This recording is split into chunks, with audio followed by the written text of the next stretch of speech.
जी star news से आइए डालते हैं आज की मुख्य खबरों पर एक नजर।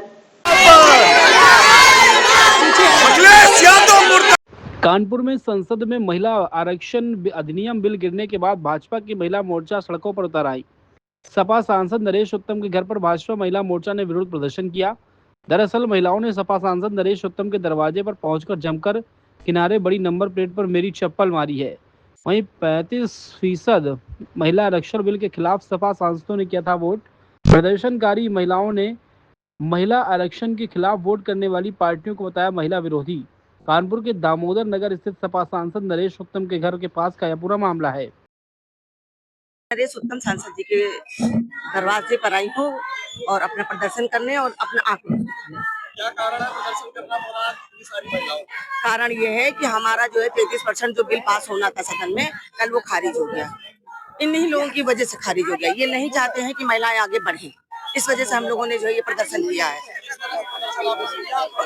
हम लोगों का आक्रोश है कि हमारी बहनों ने तो जूते भी चलाए हैं, चप्पल भी चलाए हैं, अभी ये बाहर निकल जाएं तो पिट भी जाएंगे ये, क्योंकि महिलाएं हैं भाई, इतना वर्क करती हैं, घर का काम करती हैं, बच्चे संभालती, समाज संभालती, देश संभाल रही हैं।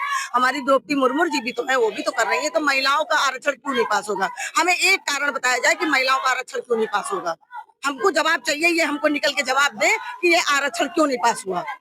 इन्होंने क्यों विरोध किया खाली, और लोगों ने क्यों नहीं विरोध किया? भाई इनके घर में महिलाएं नहीं है, ये अपनी महिलाओं को आरक्षण नहीं दिलवाना चाहते हैं। भाई नारी में तो सभी आगे ना तो उसमें सपा था, ना भाजपा था, ना कांग्रेस था, ना हिंदू था, ना मुस्लिम था, ना सिख था, ना ईसाई था। तो फिर क्यों नहीं पास हुआ? खाली भाजपा अपने महिलाओं के लिए तो नहीं आरक्षण पास करवा रहा था, तो इन्होंने क्यों नहीं कराया?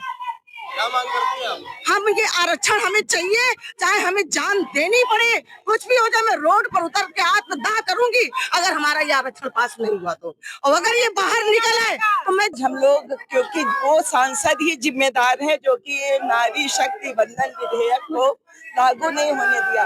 और सही बात तो बताए 1996 से ये बिल पेश हो रहा है, लेकिन इन लोगों का नियत ही नहीं। इनकी नियत यह है कि महिलाएं केवल चूल्हा चौका करें और कुछ भी ना करें, वही नियत। कारण कुछ भी दिखाया हो, उनकी पहले भी नियत नहीं थी।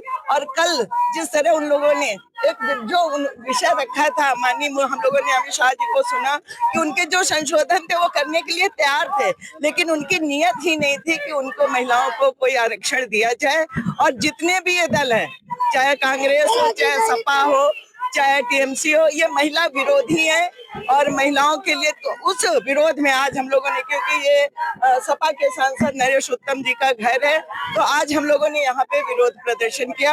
और आगे भी हम लोग इस तरह के विरोध प्रदर्शन करते रहेंगे। जो महिलाओं का हक छीना गया है उसकी सजा तो जितनी हमारे देश की महिलाएं उनको जरूर देंगी, चुनाव में देंगी। अच्छा आरोप है कि सरकार जो है वो वर्तमान में 543 सीटें हैं, उसमें क्यों नहीं महिलाओं को आरक्षण दे रही?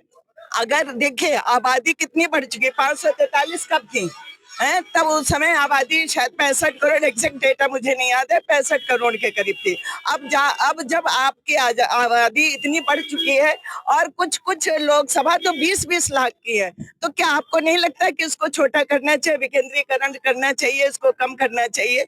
और वैसे देखा जाए आबादी, जैसे कि बहुत ईमानदार प्रयास किए गए कि सभी राज्यों को 50% बढ़ाया गया। अगर आबादी के हिसाब से देखें तो उत्तर प्रदेश, हमारा संविधान कहता है कि एक वोट सबका, एक वोट सबके लिए बराबर है संविधान। लेकिन जिस तरह या अगर वो लागू किया जाए तो हमारे यहाँ तो 2 वोट का एक माना जाता है, क्योंकि हमारी आबादी के हिसाब से यहाँ सीट्स है ही नहीं। तो एक ईमानदार प्रयास सरकार की तरफ से किया गया कि सीट्स बढ़ा दी जाए, जिससे कि डिसेंट्रलाइजेशन हो, लोगों का उसका वहाँ का विकास हो सके, स्वास्थ्य, सुरक्षा, सब चीजों को लेकर के, और महिलाओं की भागीदारी सदन में बढ़े। इसका जो प्रयास किया गया, जिस तरह विपक्षी दलों ने इसको रोका है, इसकी सजा मैंने बार बार कहा,